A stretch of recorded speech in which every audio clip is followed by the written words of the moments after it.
That's right, Chugga is not the only person that can do a Let's Play on this game. Hey guys, what's up, Pit Martha here, and welcome to Let's Play Pokemon Colosseum for the Nintendo GameCube. Now it's time to create a new file. On one of my memory cards, I've already got my regular game on a different one, so it's all good there. And we're going to go ahead and get started with story mode. I might show battle mode later, but for right now, I'm not going to bother with it. New game, as if there's one to continue from. Hello, we just started a new thing. And we put in our hero's name. His actual name is Wes, if you want to know him as such, but I highly doubt I'll ever call him that. I've never used the preset name in this game, so... Oh, this looks like a nice place to go hang out. Oh, well, maybe not. Dang those kids and them throwing dynamite again! Oh great, I have a really creepy looking smile. Would you stop doing that, dude? It's kinda creepy. It looked you better when you had your angry face. Well, actually we haven't seen him have his quote-unquote angry phase, but... Oh well, I guess it makes sense. When some people smile in real life, even when it's a genuine smile, they just look creepy, and mine is one of those. Not gonna lie. Dude, stop it! Seriously! It's not funny. Okay, it's a little funny. The worst intro ever by me. Congratulations. You've hit a new low. Oh my gosh. So... Oh, hey, what's this? There's something squirming in the socket. Ew. I'm gonna go eat, because this is a diner/store. And after blowing up a hideout, that's what everyone does. We should see, everyone eats. This is America. We like eating. And I'm actually kind of hungry. Could really go for a pulled pork sandwich. Sounds really, really good right now. Well, those guys are clearly evil, but we just blew up someone's hideout or base or whatever it is, so... I think we're all good on our good deeds for the day. One should be plenty.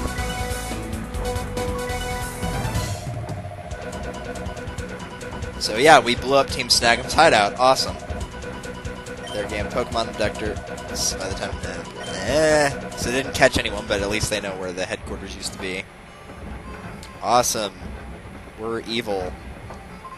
Do you know about Team Snag'em? No, I don't.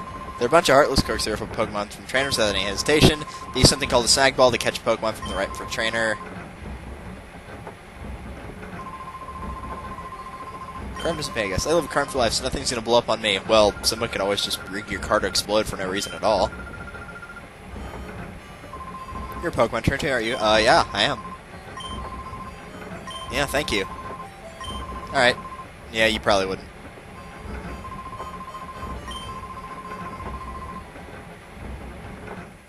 I'm not sure if you have to talk to everybody in there, or if it's just the guy at the very end of the car and you have to hit yes, but...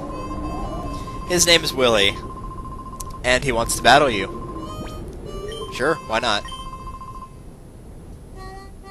Don't be fooled, just because his name is normal does not mean the rest of the names in this game will be.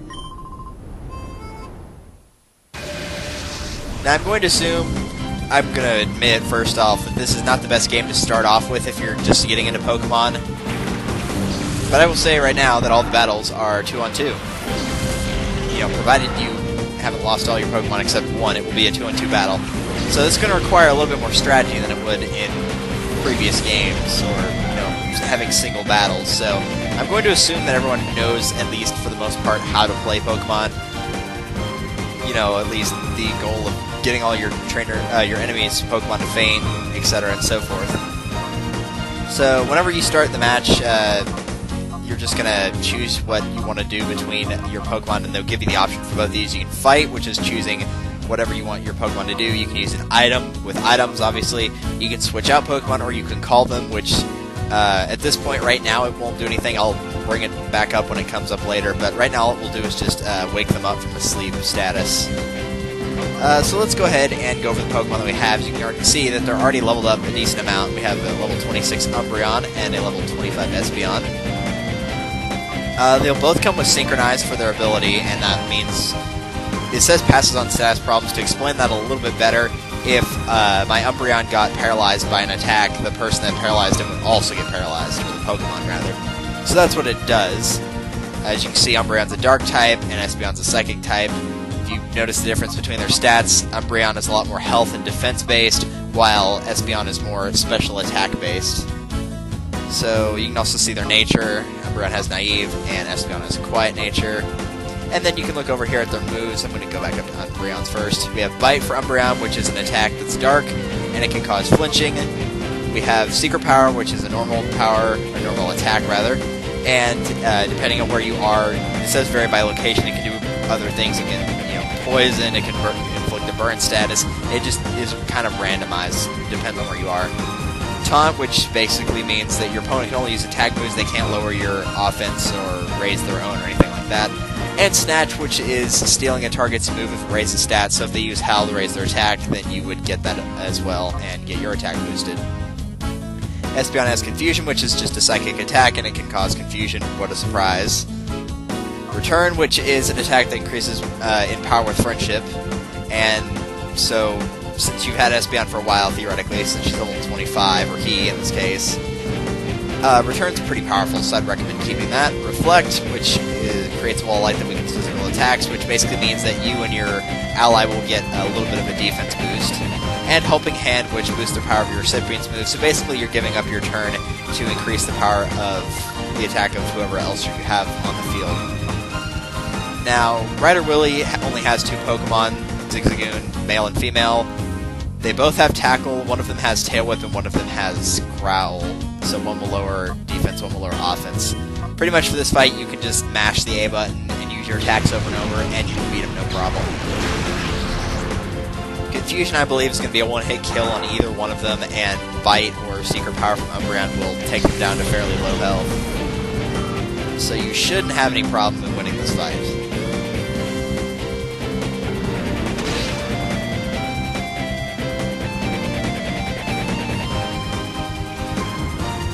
And Zigzagoon flinched, which is an effect of Bite, so I'm going to go ahead and see if I can show off a different set of attacks here. Go ahead and show what Return looks like. I'm not going to be showing like every single move in the game, far from it, but it's the first video, but you might as well see what the attacks look like, so you're not just watching me spam the same 2 moves over and over, even though you can easily do that with no problem on this fight. You're either going to take a few, like one hit and take a little bit of damage, or not take damage at all like I did. And even if that Pokemon hadn't have flinched, he might have just used Tail Whip or Growl and not done damage, and then you would just beat him next turn. Either way, Willie suggests we should go to Phenac City and catch up on some training there. So if you just kind of run off screen in any direction, you'll get to your world map, and we can go over to Phenac City right now.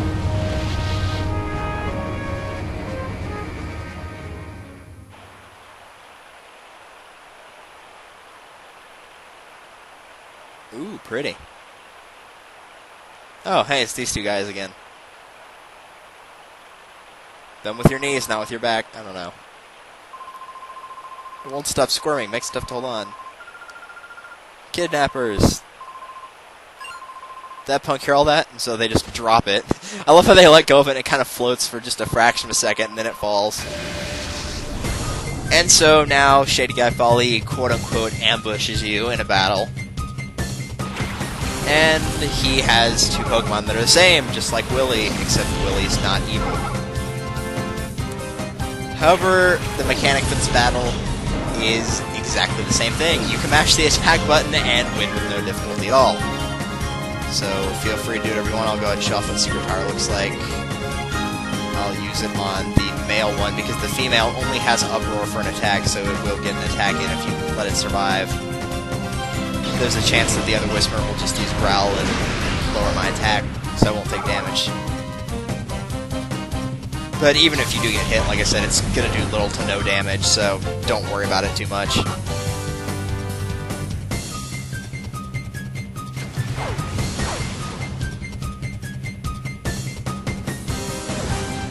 Yep, lowered accuracy.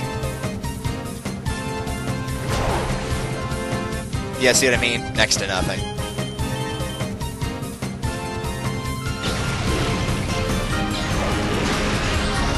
So yeah, once again, you should not have any problem beating him. He's a pushover. What a surprise. And it should be worth noting that, just like regular Pokemon battle, any Pokemon that's out on the field will gain experience. So when the first Whismur was killed by Espeon, Umbreon still got a fraction of the experience, even though it never attacked that Whismur. Just a little side note. And so other people run up and say, "They're robbers, you be quiet, we're no robbers, we're kidnappers." And they run off. There's someone inside here. What a horrible thing to do. Yeah. We need your help. Fine.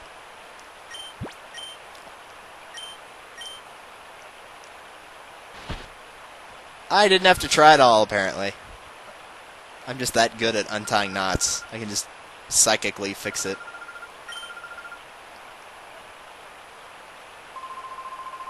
It was truly superb. I just mashed the attack button. But okay. And your partner's name for the game is supposed to be Rui, but obviously I'm not going to use that. I'm using the name of my partner and of my Pokemon whenever I get the ability to nickname them. For people I know. So, Jay it is. So she asked, did they use a peculiar Pokemon? And no, they didn't. And so they recommend that you go see the mayor.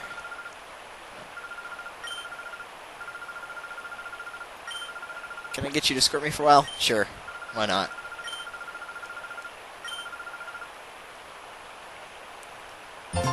Jay became a partner. It's not like Paper Mario. You don't switch out partners. She follows you around everywhere except for a few places. I'm just going to go over the quick highlights real quickly. On the left right here we have the Pokemon Center. And here, really the only two main things you're going to do, at least when it comes to story, is healing your Pokemon here. Which you probably don't need to, or you can always restore their power points by doing that as well. And over here you have your PC, which is used to store your Pokemon and your items, and it's also used to save your game. So, other than that, there's really not much in here. You can talk to the people if you want, but for the most part in this LP, I'm going to avoid it unless it's a requirement. Right here's the shop. I'm going to visit that later. That's obviously where you can buy your items like potions and so on and so forth. Right here's the pre-gym, which we'll get into that probably next episode. This is where you can fight some trainers and get experience for your Umbreon and Espeon and whatnot. And then you can come back later once you have a team of 6. Up here, which is the very top, we have the Colosseum for Phenac City, which we cannot do anything right now. That's basically just entering, and it's a knockout battle with all your Pokemon. And once you beat a certain amount of rounds, you win, and you'll get prize money and also some kind of TM. Well, this guy is clearly evil because he's got the outfit and the red eyes for it. But we're just going to leave him alone. Instead, we're going to talk to the mayor. Has anybody noticed that in video games, the mayor is usually fat? And whenever there's a character that is fat, they always have some kind of tuba in the background for the music. But either way, she needs the mayor's help, so what's the most helpful way to explain what happened? That would be saying, I saw it! Yeah, because that's a lot of detail. So she can see Pokemon that give off a black aura, which is a Pokemon that will attack people. And it's why the two guys that we saw earlier kidnapped her. Because other people can't see her, the aura around them, but she can.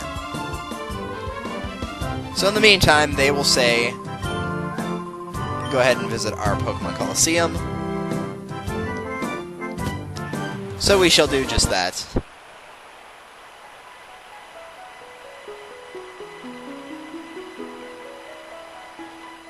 Now, like I said, this isn't available to use yet, but you do need to walk in here and just talk to the receptionist. The current challenge has already started, so we're no longer accepting trainers.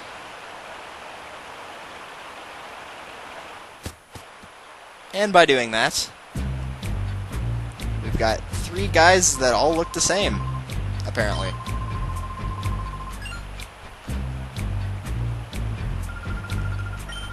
So yes, this is part of Team Snag'em. And we betrayed them. Yes, it's true. That's a little shocking. Oh, yeah. Why not? And yes, they mentioned that you have the snag machine, which is the thing on your left arm. It looks like right, but, you know, if you were him, it would be on your left arm, so...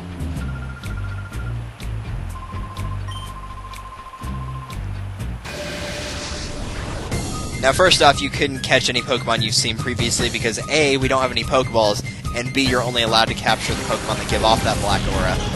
So you don't have to worry about it quite yet. You're going to have to in a little bit, but not quite. Either way, this guy has a Corphish, and I believe it has Bubble and Vice Grip, and the Coughing has Tackle and Poison Gas, if I remember correctly. Regardless, this battle is once again very, very easy. It should only take 2 turns.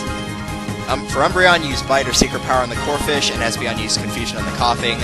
Because it's a Psychic type, and Coughing's a Poison type, it will be super effective, which means it's a one-hit kill. Though it probably would have been a one-hit kill anyway.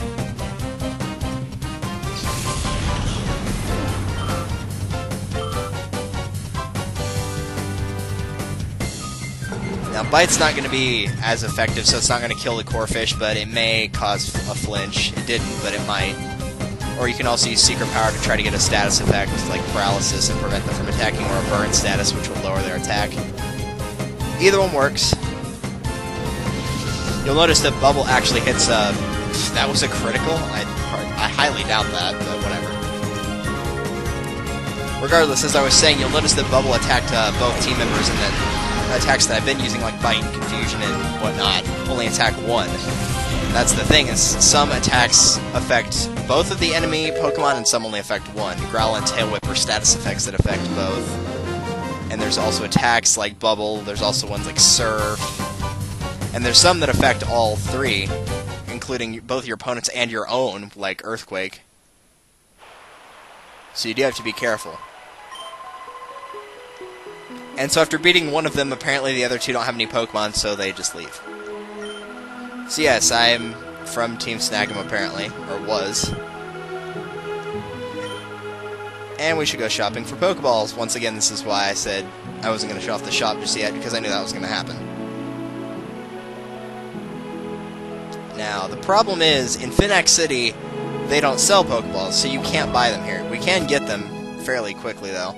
If you go right here, you can actually look and see whatnot. If you want to buy some more Super Potions, I'm going to go ahead and buy 3 more, just to have 5. You don't need to go crazy and waste all your money on it, though. I certainly wouldn't. Now, once you get in the shop, they will not. Your partner will not let you leave until you talk to this guy who says, "No one sells Pokeballs around here." The guy that runs Outskirts, Stand used to sell them. And once you say that, that will enable you to leave and head back there to buy Pokeballs.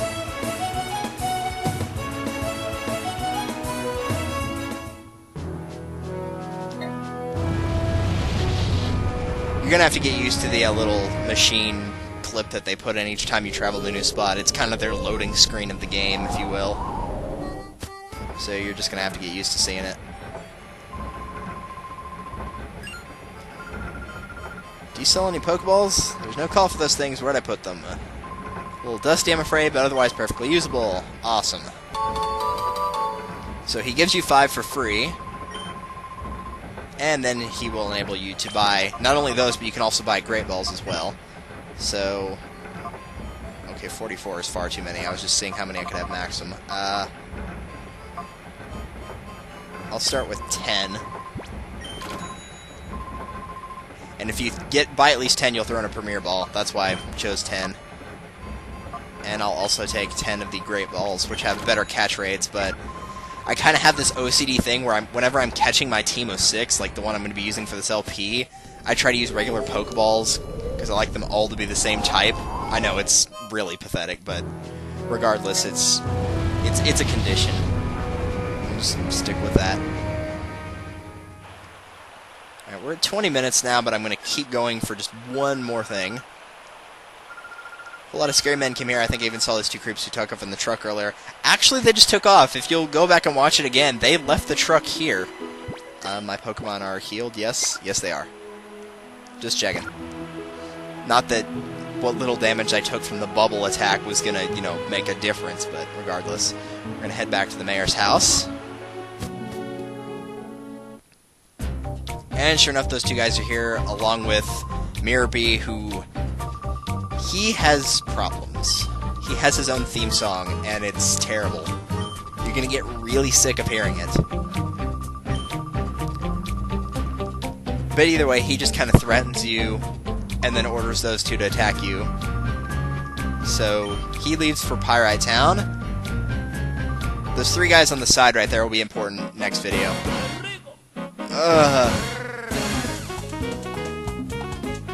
Oh, that song burns. But yeah, the three guys that I just left along with him, the mystery troops, they'll be important next video, not this one. Either way, Mirror B Peon Folly re-challenges you, and even though we just saw him, like, what, not 10 minutes ago? His first Whismer is, or second, one of his Whismer is gone, and it is replaced with the Lotad. I guess it was given to him by Mirror B, because Mirror B uses Ludicolo on his team. He has like 4 Ludicolo. So that kind of makes sense, but it's kind of weird at the same time, so... Either way, once again, you can kind of just destroy whichever one you want with Confusion. Completely up to you. It doesn't really matter, because you'll take the next one out next turn. So, completely up to you what you want to do on this one. As long as you're just using attacks, you'll have no problem. Now, granted, that will not work for the entire game. You can't just mash the attack button the entire game. I know this, but it works for this, first part of the game.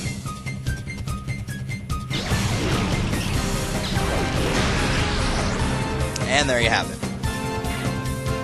So yeah, he did not get any stronger, clearly.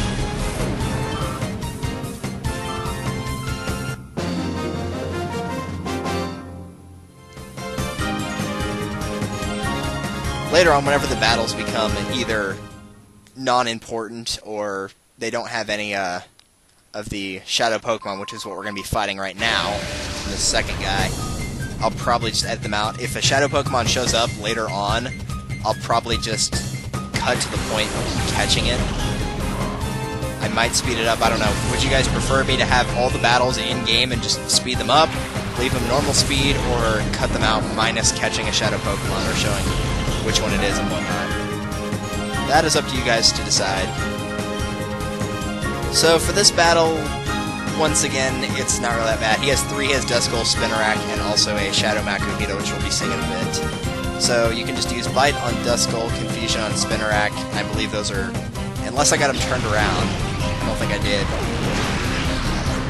Yeah, because Confusion will be super effective against him, and I believe Bite will be super effective against the Duskull. We're going to see if I remember my types. I usually don't remember my type advantages that well. It's kind of a bad habit, actually. Now, whenever you're catching these Shadow Pokemon, because that's what you're supposed to be doing in the game, honestly, my typical strategy for getting these guys is get them by themselves, which means if there's any other Pokemon in the field, regular ones you can't capture, try to take them out. And Duskull's going to use Nightshade, and I figured that all it has is Nightshade or Leer, so it's going to be one of those two. So let's go ahead and use Secret Power on Makuhita, and we can't use normal attacks on Duskull, so we'll use Confusion on him. Now, capturing a Shadow Pokemon from an opponent is just like capturing a Pokemon in the wild. You will have to weaken it first. Inflicting statuses helps. And that's why I'm using Secret Power here, is because it can inflict status effects, so I prefer to stick to it for catching things. The Makuhita itself will mostly have, I believe it has Focus Energy, which raises its critical hit ratio, and then a couple fighting moves along with Shadow Rush, which is a move that does a lot of damage against you, and it also does a little bit of recoil damage. So I'm just going to stick to Secret Power for this. Later on I will have attacks like Thunder Wave and whatnot, but for right now, Secret Power is going to be my best bet to try to get a status inflicted. Because Confusion would probably kill him, because it pretty much kills everything. Alright, good. Got Paralysis. I think another attack would probably kill him, so I'm just going to stick with that. Yeah, I'm just going to stick with that. And items... Pokeball, use... And as for Espeon, I'll show off what Helping Hand looks like, I guess, provided this doesn't catch. Helping Hand is really not an ability I use, so don't expect to see it, you know, that often, unless I'm just wasting my turn. You have to be careful not to mash the attack button whenever catching one, because if I just mashed the attack button after, you know, getting out the Pokeball, and then I said, alright, Espeon, you can use Confusion, because it won't matter. If I didn't catch, then Espeon would have used Confusion, and it would have died, assuming the attack made contact, which it probably would have. So we caught his Shadow Makuhita, and they run away. Again. They're very good at running away.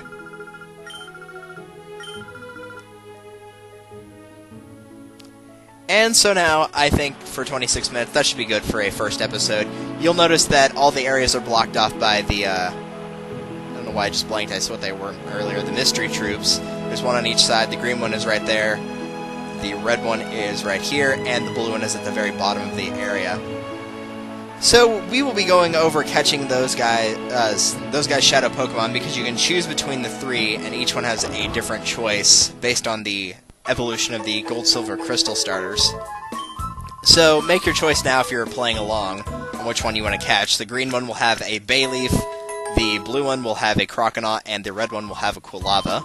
I already know which one I'm going to be choosing, and I'm sure most people probably already know as well. But that should do it for one episode, so thank you guys for watching, and next time on Let's Play Pokemon Colosseum, we will be catching some more Shadow Pokemon, and probably heading off to at least Pyrite Town. So I will see you guys in the next one, where that guy will get stuck, apparently. Later.